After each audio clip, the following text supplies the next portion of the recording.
You are watching live from San Isidro, Buenos Aires. A bank robbery is taking place at Banco Rio.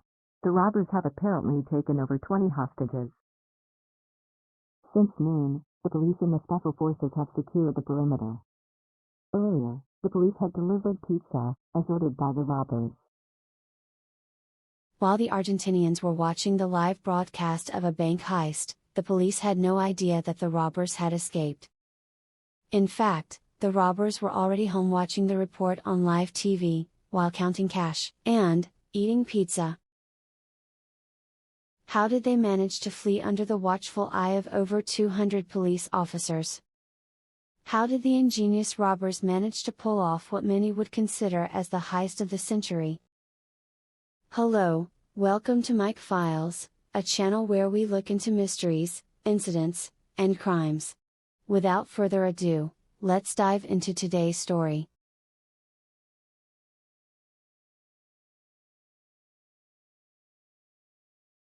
This story took place in Buenos Aires. Buenos Aires is the capital and most populous city of Argentina. The city is located on the western shore of the estuary of the Rio de la Plata, on the South American continent's southeastern coast. Buenos Aires is one of Latin America's most important ports and most populous cities, as well as the national center of commerce, industry, politics, culture, and technology. It all began with a man named Fernando Araujo, the mastermind behind the heist of the century. Araujo was a free-spirited artist. He'd gone through a breakup and was teaching martial arts to pay his bills, while also cultivating marijuana for money. He had blacked out the windows of his loft, in order to remove the world. He ate relatively little and slept when he felt like it. His biggest obsession was bank robberies.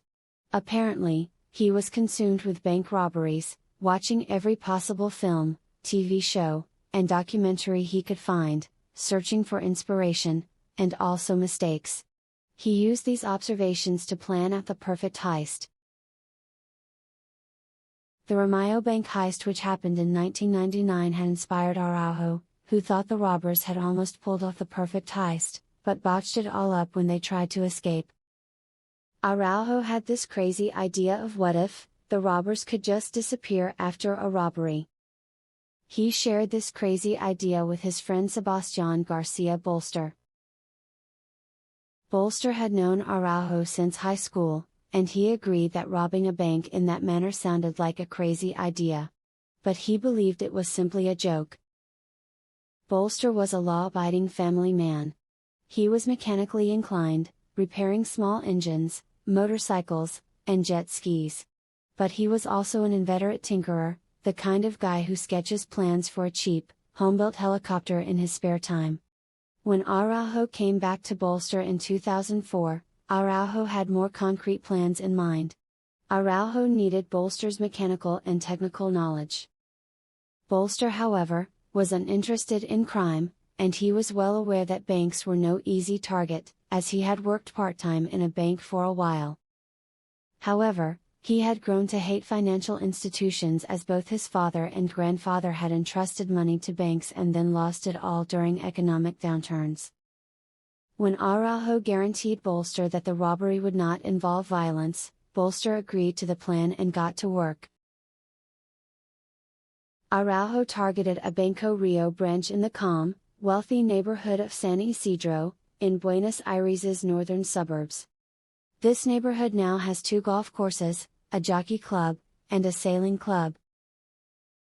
Araujo's target was the safe deposit boxes rather than cash. This was because most Argentinians at that time were pretty distrustful of the country's banking system.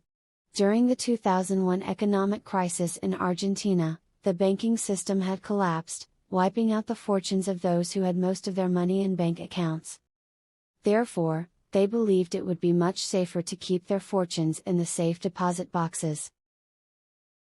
Araujo discovered that the suburbs of Buenos Aires were honeycombed with enormous storm tunnels that ran beneath the streets and drained to the river.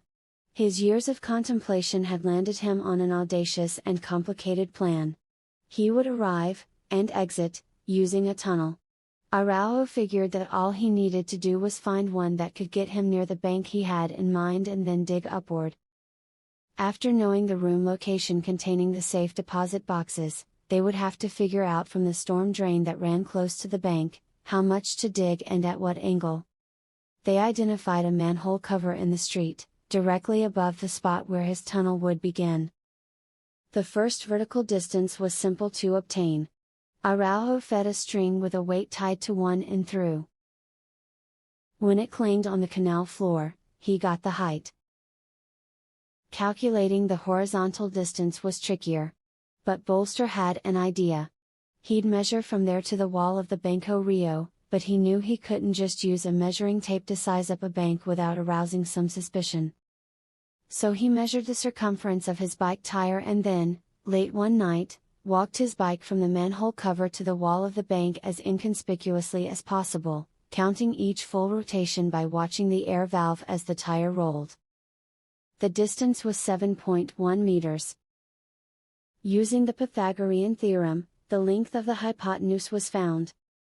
Also, the tunnel should be 69 degrees. Considering the measurements were taken with reference to the street floor, the calculations were adjusted accordingly as their target was the safe deposit boxes in the basement. It worked out that they would have to dig a 15 meters long tunnel at an angle of 69 degrees. With a hydraulic shovel, they spent countless nights chiseling the hard earth beneath the street, inching ever closer to the bank. On the other hand, if they contained the kind of cash and valuables that Araujo imagined, there was no way to carry the loot out by hand. Inflatable boats would work. But the water level inside the storm canal was rarely deep enough. A raft loaded with men and money would drag on the bottom. Bolster built a dam to raise the water depth by installing it in the storm canal over several nights. Through friends in the city's underworld, they recruited a veteran bank robber whom everyone called Doc. Plus an old associate of Doc's named Ruben Alberto de la Torre, nicknamed Beto. They also found an investor who was a retired rich Uruguayan thief, Luis Mario Vitet Celanes, who invested $100,000 into the operation. What did they need the money for? Part of the plan was to find a relatively unobtrusive way to crack the safe deposit boxes so that they wouldn't be heard from upstairs, and at the same time, with the least amount of time and effort. They ruled out explosives. Cutting wouldn't work, either. That would create fumes, which could become dangerous in the confined space of the basement box room. To experiment on cracking the safe deposit boxes, they rented a safe deposit box at another Banco Rio branch, noted down the brand name, and then bought a few from the manufacturer. Bolster concluded that a jackhammer with ample force to punch through the locks would do the job, and could kept to a reasonable noise level. He built it in a way that ensured it could be transported in pieces, assembled in the bank, and taken apart rapidly. However, bypassing the bank's nighttime alarm system would be a huge challenge. Araujo devised a plan to turn off the bank's alarm system by not tripping it at all. They would rob the safe deposit boxes during the daytime when the alarm wasn't set, but the bank was swarming with people. It raised another question of entering the bank during the workday and not draw attention to themselves emptying the safe deposit boxes. In Araujo's mind, the answer was simple: stage a fake bank robbery upstairs, to cover the real bank robbery going on in the basement. After spending 6 months of digging, the bandits were ready to knock down the wall leading to the basement safe deposit boxes. A getaway driver, Julián Zalochevarria, and a seventh member known as Luis the Uruguayan, whose true identity is still a mystery, were added to the crew. That morning, the gang members met for coffee because, like most people, robbers need their coffee to start their day right. While there, they applied glue to their fingertips so that when it hardened they wouldn't leave prints. They then left separately for the bank in 2 stolen cars and a getaway van. Julián Zalochevarria drove the getaway van to a prearranged meeting spot. Bolster headed to the storm drains to make his way towards the bank underground. Beto and Doc headed in first, Beto pulled out a toy gun he'd taken from his 9-year-old son that morning, flashed it around, and told everyone to get on the floor. This was a robbery. Betet and Luis the Uruguayan drove one of the stolen cars into a garage under the bank and joined their friends upstairs. Before entering the bank, Araujo hung back outside in one of the stolen cars. He parked alongside the bank and put the flashers on, to create the impression that this was the getaway car. Each man now had a task prescribed by Araujo. Betet would deal with the cops.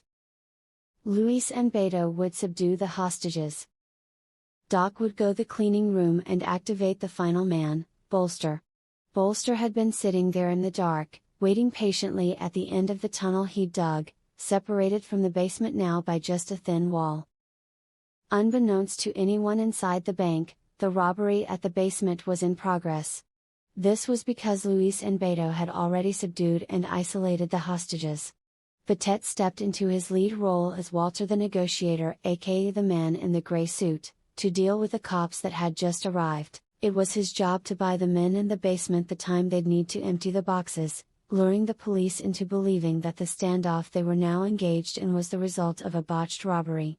Betet even released a few hostages one after the other to make police believe that had the upper hand. The plan was to get in and out of the bank within 2 hours. It took Bolster 20 minutes to assemble the power cannon, but soon he was rapidly opening safe deposit boxes and kept the pace up for the better part of 90 minutes. Before long the loot was piling up around him. Once things were settled upstairs, Araujo and Doc arrived and began to stuff their haul into bags. After Betet got the signal from Araujo to come downstairs, he told the cops to order pizza and then went down to the basement, telling the hostages if they moved they'd be killed. Beto and Betet helped Bolster stuff the valuables into bags, while Araujo and Doc sprayed bleach to destroy and DNA and threw around fistfuls of barbershop hair from a bag to confuse police even further. The robbers had cracked open 143 of 400 safe deposit boxes. They deliberately left behind the 3 fake handguns they had used, to imply that they didn't intend to harm the hostages. The robbers also left behind a note that read, "In a neighborhood of rich people, without weapons or grudges, it's just money, not love." As the men exited through Bolster's tunnel, they cleaned up all evidence of the broken wall and moved a heavy cabinet in front of the hole. To move the cabinet towards the hole, they attached a rope around the cabinet and pulled both ends. Once the hole was covered, they retrieved the rope by pulling either end. The robbers piled into the Zodiac's boat, and even the motor malfunctions, Araujo had prepared paddles. They paddled about 10 blocks to the passage where they ditched the boats and climbed up a ladder into an elevated side channel that led to the getaway van. The men took turns hoisting up the bags, using a pulley system Bolster installed a few days before. When the police officers eventually stormed the bank, the bandits were already home watching the report on live TV while eating their pizza. A day later Bolster gathered all the credit cards they had found in the safe deposit boxes and scattered them around various streets, far away from the actual exit point the gang had used. Every time a stolen card was used by someone who'd found one, the police had to dispatch detectives to open an investigation, creating false leads for police. According to news reports, the bandits got away with almost $20 million in cash and valuables. You're probably wondering, given the precision and care of the crime, how did the gang get caught? 5 weeks after the heist, Beto was out for a drive with his girlfriend when police pulled him over. He knew that this was the end. Apparently, Beto's wife Alicia had told the police the whole story of the heist. When Beto brought home the money, he bragged to her that he and his friends had robbed Banco Rio. Besides her husband, Alicia also identified Araujo, Bolster, Betet, and Zalochevarria as the robbers. It was because she'd seen them in her garage, working with Beto to prep the getaway van in the days before the job. Doc and Luis, who had never come to the house, weren't on the police's radar and were never charged with a crime. When asked by the police why did she stand against her husband, Alicia replied that Beto had often been cheating on her and this particular dalliance had been too much for her. The men were all prosecuted and sent to jail, though most have been released by now, and presumably still pissed at Beto for being unable to keep the secret. This Banco Rio heist was adapted into a movie named The Heist of the Century and was released in 2020. The movie script was written in conjunction with none other than the mastermind behind this heist, Fernando Araujo. If you have enjoyed this video, please like, share, and consider subscribing to this channel. As always, have a great day.